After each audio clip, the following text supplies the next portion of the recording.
Welcome to the Hidden Brutality channel. What really happened to Anne of Cleves after her brief and awkward marriage to King Henry VIII? As the candlelight flickered in the cold stone chamber of Chelsea Manor, whispers spread throughout the court. Anne of Cleves, the woman once crowned Queen of England, if only briefly, was dying. Her decline was quiet, slow, and largely unnoticed by the world she had once been thrust into. The woman who outlived all of Henry VIII's other wives, who had walked a fine line between danger and dignity, now lay in a bed, pale and frail, her story nearly forgotten. But behind this seemingly peaceful death lay years of isolation, discomfort, and chronic illness. A tragic end to a life shaped by royal politics, betrayal, and survival. Anne of Cleves is often remembered as the luckiest of Henry's wives. After all, she wasn't executed like Anne Boleyn or Catherine Howard. She didn't die of childbirth like Jane Seymour, or live in the shadow of a tyrant like Catherine Parr. But to call her lucky is to misunderstand her true story. A narrative that begins with high diplomatic hopes and ends with quiet tragedy. To truly understand the horrific death of Anne of Cleves, we must return to the beginning of her unlikely journey to the English throne. Born on September 22, 1515 in Dusseldorf, the heart of the Duchy of Cleves, Anne was raised not to be a queen, but to serve the political interests of her powerful family. Her father, John III, Duke of Cleves, was a strong believer in reformist Christianity. Yet, Anne was brought up in a conservative and deeply modest court. Unlike the vibrant and artistically rich upbringing of someone like Catherine of Aragon or Anne Boleyn, Anne's world was reserved, practical, and focused more on virtue than refinement. She was not taught to dance or play musical instruments, and she spoke no English or Latin. Instead, she was taught domestic skills and religious piety in keeping with the traditions of her homeland. Yet politics soon pushed her into a world far more treacherous than she could have imagined. Following the deaths and scandals surrounding Henry VIII's first three wives, England found itself in a diplomatic quandary.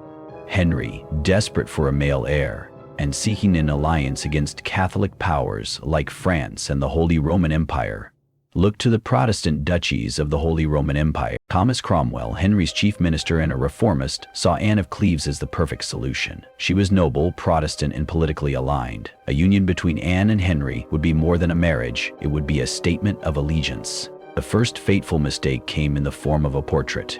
Hans Holbein the Younger, a master painter and a trusted member of Henry's court, was sent to Cleves to capture Anne's likeness.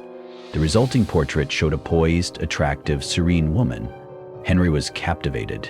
The image of Anne, as presented by Holbein, seemed to fulfill his every expectation.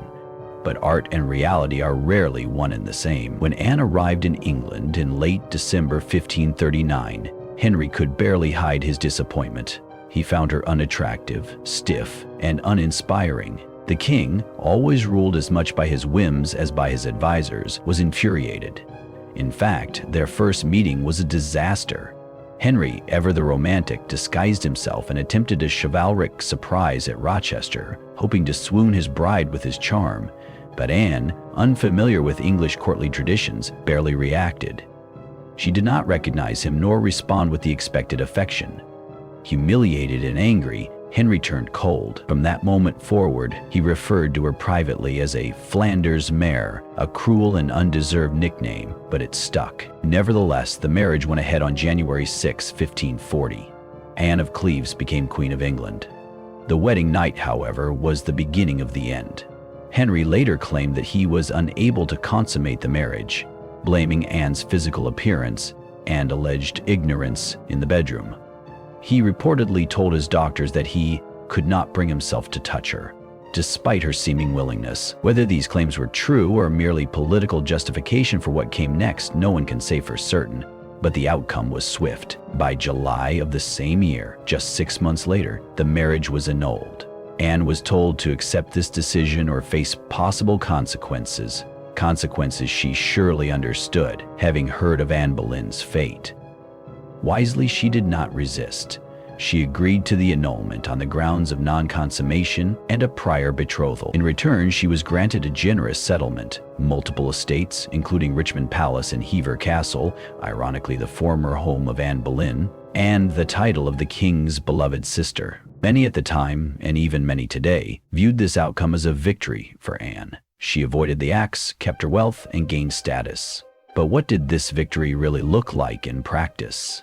Anne was now a foreign woman living alone in a strange court with no family, no children, and no real role.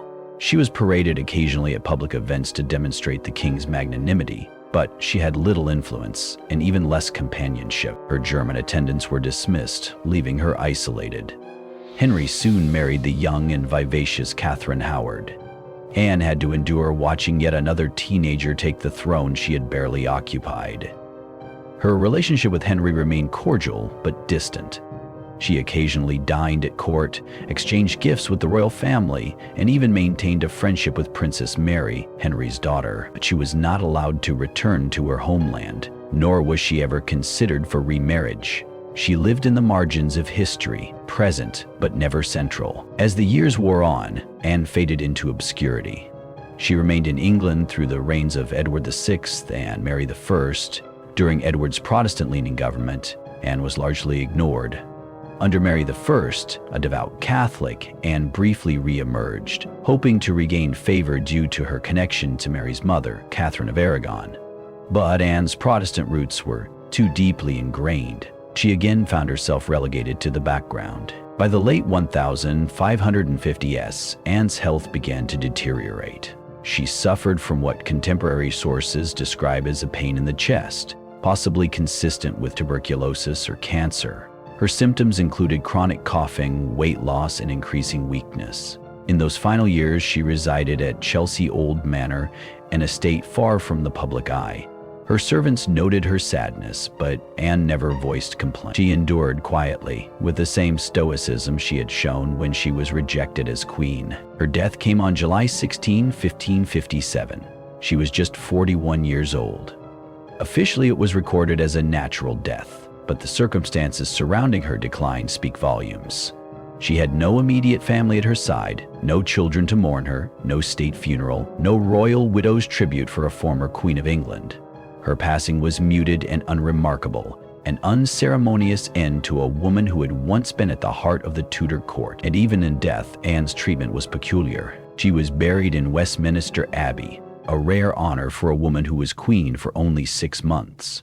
But her tomb is largely unnoticed, set in a side chapel rather than the more illustrious royal vaults.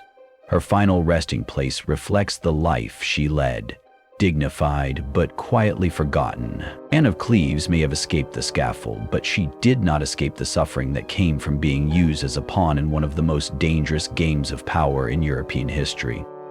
Her story is not one of triumph, but of endurance, a tale of a woman thrust into a world she never understood, rejected by a man who ruled without mercy, and left to navigate the remainder of her life in the shadows of palaces she could never truly call home. Her horrific death was not violent or sudden.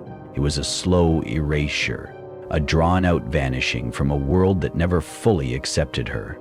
And yet, in that fading light, Anne of Cleves remains one of the most quietly compelling figures of the Tudor era, because, while others died dramatically, Anne endured. She outlived them all, and in doing so, she exposed a truth that echoes to this day.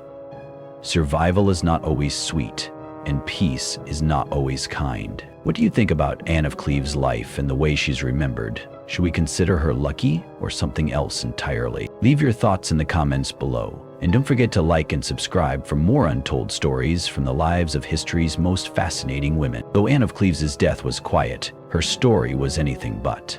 Now that we've traced her brief tenure as queen and her fading final days, it's important to understand the intricate web of Tudor politics, religion, and personal vendettas that shaped every chapter of her life in England. Because while Anne may have avoided the scaffold, she was very much a prisoner of her time, trapped between ambition and appearance, power and perception. Following the annulment of her marriage in July 1540, Anne faced a dangerous crossroads.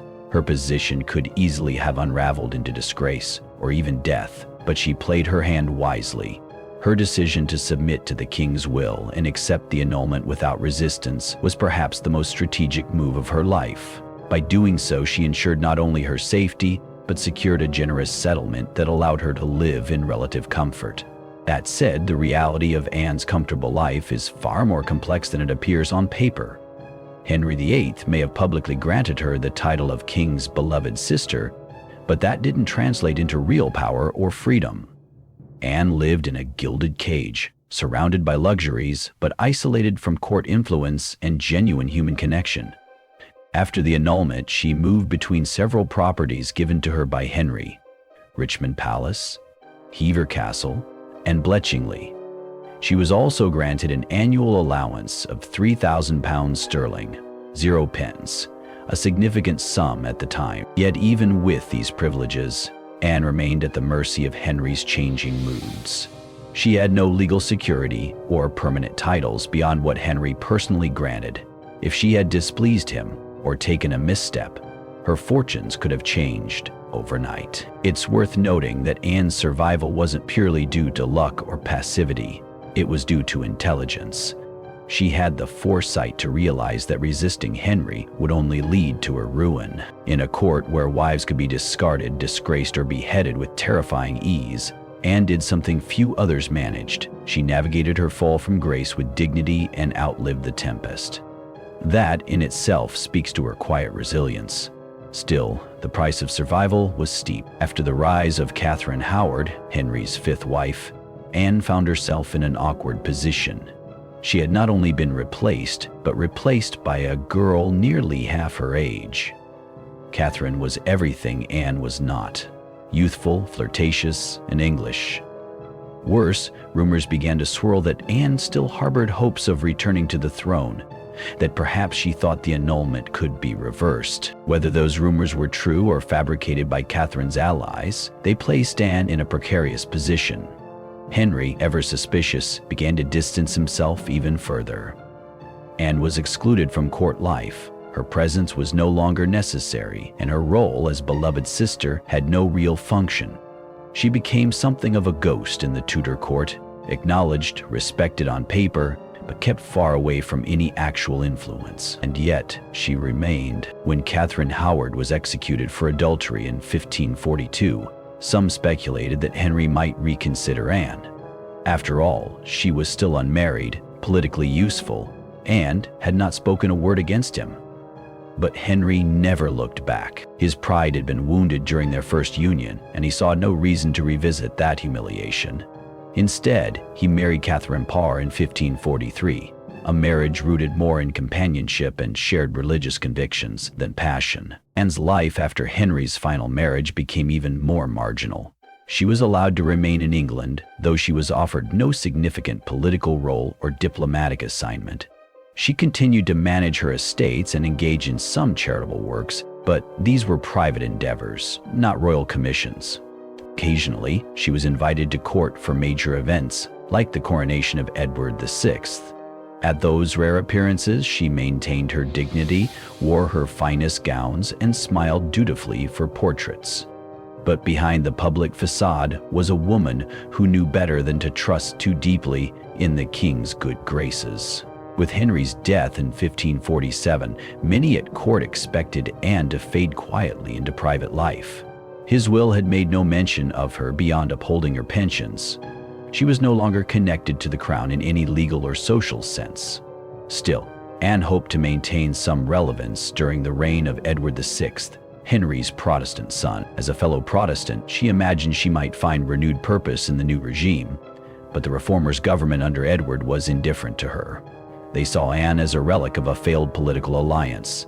Her status as Henry's former wife did not grant her any real sway.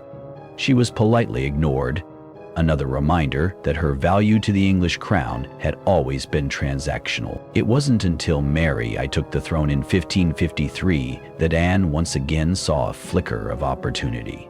Mary, a devout Catholic and daughter of Catherine of Aragon, might have had reason to look favorably upon Anne. After all, Anne had never opposed Mary's rights during the tumultuous succession crisis. She had always treated Mary with kindness and had even shared some mutual sympathy with the deposed princess. But that brief hope of alliance was again dashed by politics and religion. Mary's court was aggressively Catholic. Anne, raised a Lutheran and aligned with Protestant reformers, was again pushed to the sidelines. She could not fully align herself with Mary's regime without renouncing her beliefs, and, unlike some, Anne would not compromise her principles. This quiet resistance may have saved her soul, but it sealed her fate as a political outsider. As she aged, Anne began to suffer from increasing health issues. She was frequently noted as being fatigued, coughing, and showing signs of wasting. Some reports mention a continual pain in her chest, a phrase commonly used in Tudor records to describe respiratory illnesses like tuberculosis or complications from breast or lung cancer. In a time with no real treatment for such conditions, her decline was slow and painful. In her final years, Anne retreated almost entirely from public life. She moved permanently to Chelsea Manor, the same place Catherine Parr had once called home. There, surrounded by a dwindling household of attendants, she quietly prepared for death. She revised her will in 1557, leaving small gifts and sums of money to loyal servants. Notably, she left money to the poor of Lewes, Suffolk, and Lambeth, demonstrating her enduring charitable nature even in death. On July 16, 1557, Anne of Cleves died. She was 41 years old.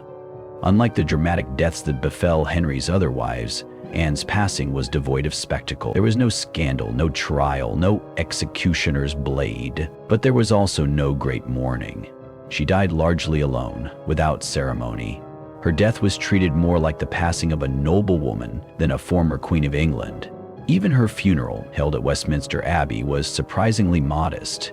She was buried in a side chapel, the same abbey that hosted the coronations of kings and queens. Yet her tomb remains understated, rarely visited or recognized by modern tourists. In many ways, the quietness of her death mirrors the silence that surrounded her life after the annulment. Anne was never truly embraced by England. She was useful, then set aside, dignified but ignored, surviving where others perished, but suffering all the same.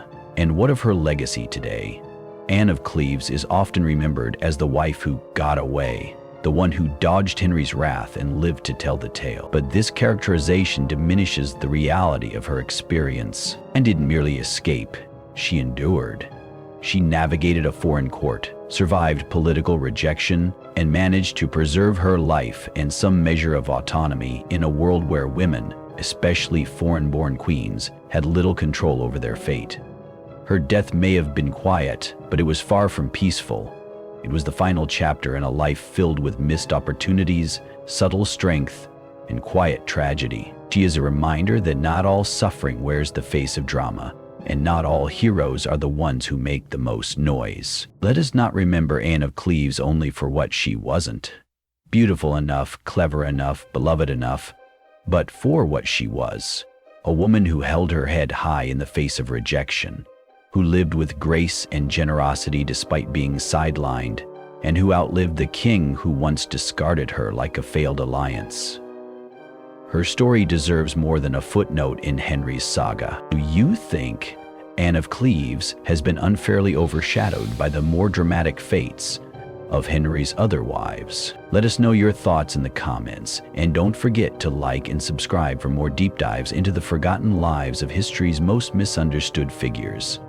To truly understand the quiet tragedy of Anne of Cleves' death, we need to peel back another layer, one that explores the cultural clash, the dangerous power dynamics at the Tudor court, and the intense scrutiny Anne faced, not just from Henry VIII, but from his inner circle, his nobles, and even the people of England. Her life was not simply a story of rejection and resignation, it was one of displacement, misunderstanding, and subtle survival. Anne of Cleves entered England not as an ordinary bride, but as the hopeful result of an ambitious diplomatic project. To those in her homeland, the alliance with Henry VIII was a coup. England was one of Europe's wealthiest and most formidable kingdoms. But the reality of English court life was something no amount of courtly training could prepare her for. It's important to note just how alien England must have seemed to Anne when she arrived in December 1539. She spoke only German and perhaps some French. She was unfamiliar with the elaborate rituals and customs of Tudor court life, where a woman's appearance and ability to flatter the king could determine her very survival.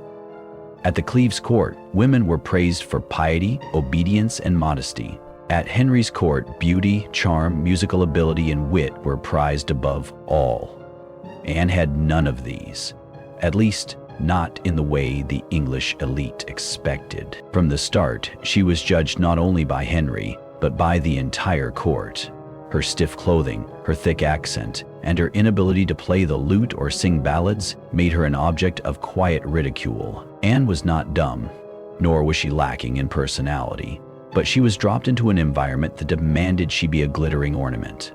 Instead, she was a practical, grounded woman who had been raised to be a duchess, not a court butterfly. Despite her personal disadvantages, Anne handled herself with remarkable dignity.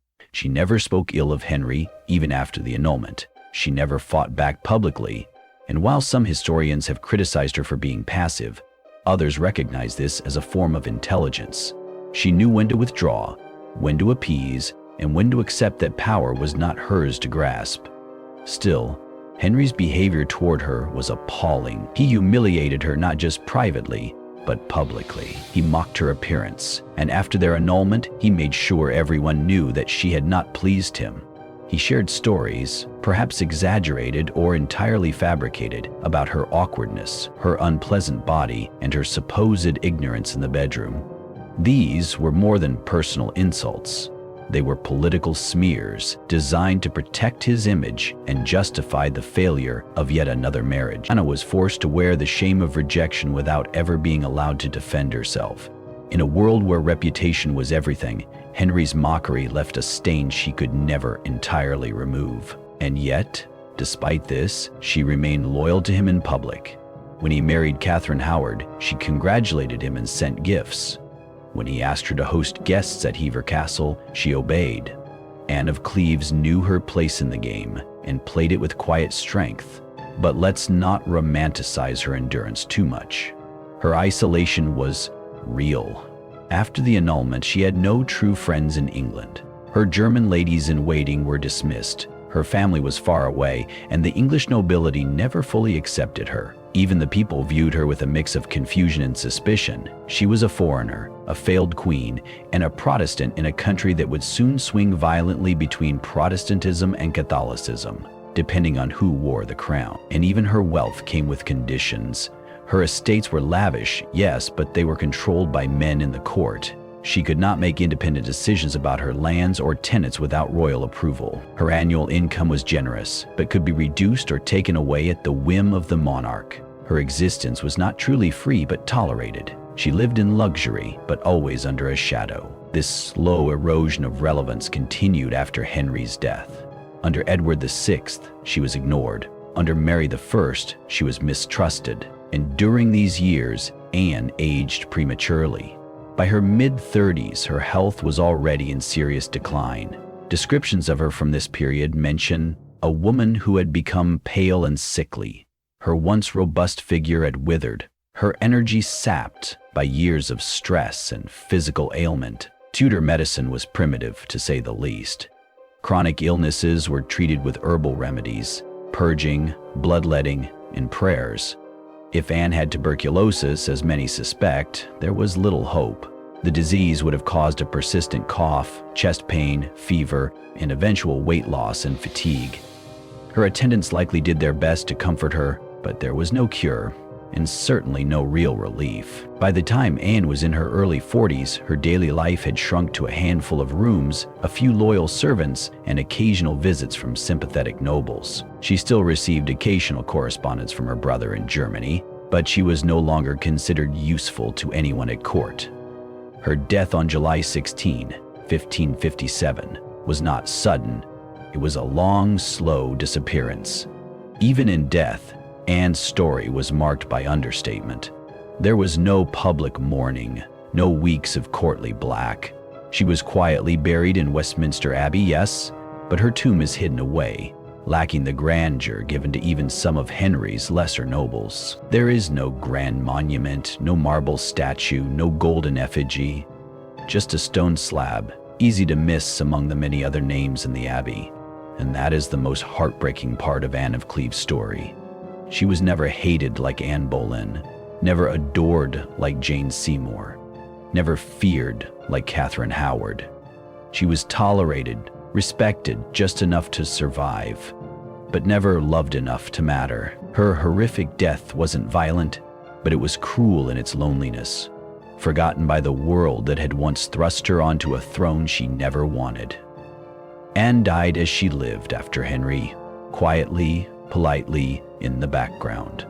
But modern historians are beginning to reevaluate her life. In an age where we now understand the strength it takes to survive under oppressive systems, Anne of Cleves stands out not as a tragic figure, but as a quietly powerful one. She adapted, she negotiated, she outlived, she endured when so many others didn't.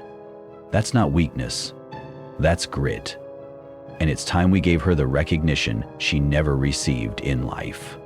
What would you have done in Anne of Cleves' place? Would you have submitted to the king's will or fought for your crown? Share your perspective in the comments below, and if you're interested in hearing the untold stories of history's quiet survivors, don't forget to like, subscribe, and ring the bell for more. Anne of Cleves' story is often left half-told. To many, she is just a name in a list. Henry's fourth wife, the lucky one. The German princess he found unappealing. But when you dig beneath the surface, you begin to see a woman whose entire life was defined by choices she never got to make, and whose death was just the final chapter in a long process of quiet erasure. Let's take a closer look at what Anne had to sacrifice for survival. Unlike Henry's other wives, Anne never had a court faction backing her. Catherine of Aragon had Spanish diplomats and staunch Catholic supporters. Anne Boleyn had a powerful family and religious reformers. Jane Seymour had the conservative nobility. Even Catherine Howard had the Howard family's influence, however reckless. Anne of Cleves had no one. Her brother, Duke William of Cleves, was politically cautious and had no interest in provoking England. Once Anne was married off and then swiftly rejected, there was little he could do. He neither demanded her return nor fought for her position. To be fair, Anne didn't ask him to. Perhaps she sensed that she would be safer in England than risking the instability of returning to her homeland in disgrace. After the annulment, Anne was offered the best deal Henry ever gave a former wife. But it wasn't out of kindness. It was strategy. Henry needed to save face. He couldn't admit that he'd been duped by Holbein's portrait, or that he'd misjudged a diplomatic bride. So he painted Anne's withdrawal as graceful and obedient, and he rewarded her handsomely in exchange for her silence. In this, Anne became useful again, not as queen but as an example of his mercy. In public, she embraced her new title, the king's beloved sister. But that title meant nothing politically. It allowed her to stay in England, yes, and it gave her the appearance of safety, but it also locked her into a liminal space, not wife, not widow, not royal family, and not commoner. She had no real power, yet she could not live freely either. Anne's new life was strange and stateless. She was not allowed to return to Cleves unless specifically ordered by Henry or his successors. In her letters, she often wrote about missing her homeland, though she rarely expressed outright sadness. The longing was clear. She had no family in England, and her isolation was made worse by language barriers and cultural differences. While she picked up some English over the years, she never became fluent, relying on interpreters and bilingual attendants. That barrier kept her from forming deeper connections at court. Her closest ties in England were with Henry's daughters, Princess Mary and Princess Elizabeth. Mary in particular had fond memories of Anne and treated her with a degree of respect uncommon among royal children toward their father's discarded wives. When Mary ascended the throne in 1553, Anne appeared hopeful, perhaps thinking she would once again find a place in courtly life. But Mary's fierce Catholicism meant Anne's Protestant background was now a liability, and their warm relationship cooled under political pressure. In a sense, Anne's entire life in England was one long act of walking on eggshells. She had to show loyalty to each new monarch while hiding any personal beliefs that could be seen as threatening. Under Edward VI's Protestant regime, she was still largely ignored, too German, too old, too tied to a failed marriage. and under Mary, she was considered suspect despite her quiet support. During these years, Anne's physical health steadily declined. By the early 1550s, her letters referenced pains in the side and labors of the chest. These descriptions suggest a respiratory illness, possibly tuberculosis or chronic bronchitis, but Tudor medicine was woefully unequipped to treat such diseases. Remedies included mustard poultices, inhaling herbs, and leeches, none of which did anything to halt the spread of deadly infection. As her condition worsened, Anne spent more and more time confined to Chelsea Manor. Though the estate was pleasant, it was no royal palace. She received occasional visits from minor courtiers, but for the most part she lived a life of solitude, tending her small household and corresponding with her remaining allies.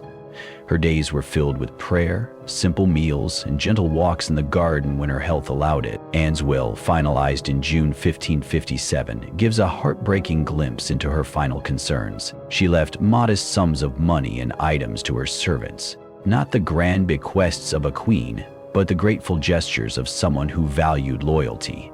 She remembered those who had stayed by her side, especially women who had served her faithfully since her early years in England. One of the most telling features of her will is her wish to be buried at Westminster Abbey, not out of vanity, but to ensure she would rest in sacred ground, remembered, at least in death, as someone who had once held royal station. And yet, even that final wish was only half fulfilled. She was buried in Westminster Abbey, yes, but not among the greats. Her tomb is in the Abbey's south ambulatory, a corridor rather than a chapel, marked by a modest memorial. Her effigy was never completed, and her monument was understated. Visitors to the Abbey often walk right past her without ever realizing they're stepping over a queen. This was perhaps the final indignity of Anne's life, to be present but overlooked, revered in title but ignored in substance. There's something particularly haunting about the way history has handled Anne. The narrative always seems to loop back to Henry's rejection, her supposed unattractiveness, or her supposed luck. But rarely does it dwell on what it meant to live that way, to be alive but irrelevant, to be safe but sidelined. Anne of Cleves wasn't foolish. She understood the stakes. Every day she remained in England, she did so knowing that her survival depended on her ability to stay invisible. The same Henry who annulled her marriage had beheaded 2 wives.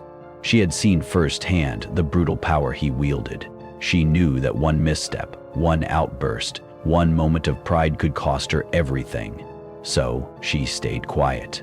She lived in exile within the court, a former queen without a voice. Even in her rare public appearances, like the coronation of Mary I or Elizabeth's early reign, Anne stood in the background, dressed finely, yes, but never allowed to shine. She was like a living ghost of Henry's past, a reminder of a failed alliance, a failed marriage, and a political decision the king deeply regretted. That's what makes her death so tragic, not just because she died young, and not just because she suffered through illness, but because she had already been fading from history long before she took her last breath. But what remains of her now are scattered mentions in dusty archives, a modest stone in Westminster, and a portrait that lied more than it revealed. But perhaps it's time to rewrite that narrative, not to glamorize her pain or paint her as a silent martyr, but to understand the complexity of her experience. Anne of Cleves was not a pawn. She was a survivor, a woman thrust into one of Europe's most dangerous courts, who navigated treachery and humiliation with quiet dignity. She made choices few could have made, and in doing so, she outlived all of Henry's other wives. Maybe we should stop asking why Henry didn't love Anne, and start asking why history didn't. Do you think Anne of Cleves deserves more attention in modern discussions of Tudor history? Has she been wrongly dismissed by popular culture? Let us know in the comments, and if you're enjoying this deeper look into Anne's story, hit that like button and subscribe for the next part, where we'll explore the legacy Anne left behind and why it matters more than ever today. As the final chapter closes on Anne of Cleves' life, we are left not with scandal or spectacle, but with silence. A silence that speaks volumes, because hers is a story not of drama and downfall, but of quiet endurance, overlooked pain, and forgotten strength. And though her death was not marked by the bloodied executioner's axe or thunderous court trials, it was, in its own way, horrific. Horrific because it was lonely, horrific because it was slow, and horrific because the world that once demanded so much of her didn't even pause to grieve when she was gone. Anne of Cleves had no children to carry on her memory, no surviving spouse to build her legacy. No poets wrote of her virtue, no nobles wept at her tomb. She faded from history much as she lived her final years, in the shadows. But what makes Anne's story powerful is that she endured what would have crushed most. Let's reflect on that. Anne outlived Henry VIII by a full decade. She watched 5 of his 6 wives rise and fall, 2 beheaded, 1 dead in childbirth, 1 cast out, 1 widowed. And yet Anne, the so-called Flanders mare, the foreign bride deemed unworthy, walked a different path. While others played and lost the dangerous game of Tudor politics, Anne quietly folded her cards and lived. But survival came at a cost. Her years after Henry were marked by fading relevance, failing health, and increasing isolation. She remained in England under 3 monarchs, Edward VI, Mary I, and Elizabeth I. And yet, under each reign, she was kept at arm's length. Too Protestant for Mary, too foreign for Edward's advisors, too politically insignificant for Elizabeth. By the time she died in 1557, Anne was 41, not old by modern standards, but aged beyond her years by a life spent navigating foreign customs, royal rejection, and relentless uncertainty. She died at Chelsea Manor, the same estate she had retreated to for peace after Henry's annulment, and the same place that had once offered temporary refuge to Catherine Parr. There were no dramatic last words recorded, no court witnesses or chroniclers to immortalize her final moments. Instead, there were only her servants, faithful, discreet, and likely heartbroken. In her final will, Anne left them tokens of appreciation. She remembered their years of quiet service and acknowledged their loyalty. There was kindness in her death, even if there was no grandeur. Her burial, too, is modest. Yes, she rests at Westminster Abbey, a rare honor for a non-English, non-reigning queen. But her tomb lies along the south aisle near the high altar, largely ignored by modern tourists. The stone marker is simple. No towering effigy, no elaborate epitaph. In life, she had been granted the title beloved sister. In death, she was granted something far less, a quiet grave and a fading memory. And yet, the very simplicity of her resting place reflects the humility with which she lived. It's easy to remember Anne as the one who got away, the lucky wife, the one who survived Henry, but this label does her a disservice. She wasn't simply lucky. She was strategic. She was wise. She was dignified in a world that punished female dignity. And she was human in a court that often forgot that queens, too, could bleed, suffer, and long for peace. Her story matters because it challenges what we consider power. We often associate strength with action, battles fought, speeches made, crowns worn. But Anne's strength was quieter. It was in the way she stayed graceful in the face of public rejection. It was in her refusal to lash out or become bitter. It was in her ability to carve out a life for herself and a kingdom that had used her and discarded her. Don't blame. It was in the silence she bore with resolve. And perhaps that is the most horrific element of Anne of Cleves' death. How deeply her humanity was overlooked. She wasn't a villain.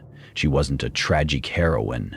She wasn't a saint or a schemer. She was a woman who had been brought to England as a political prize, judged unfairly, humiliated by a king, and yet she endured. She deserved more than quiet exile. She deserved more than a marriage that lasted 6 months. She deserved more than to be remembered as a portrait mistake. Gone. So, what can we take from her story? That not all horror is violent, that sometimes the deepest suffering happens behind closed doors, that history forgets those who don't scream. But we don't have to.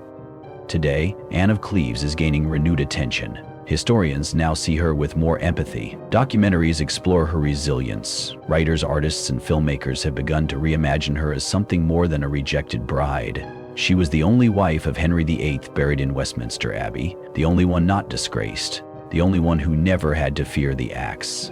But that doesn't mean her life was easy or that her death was peaceful.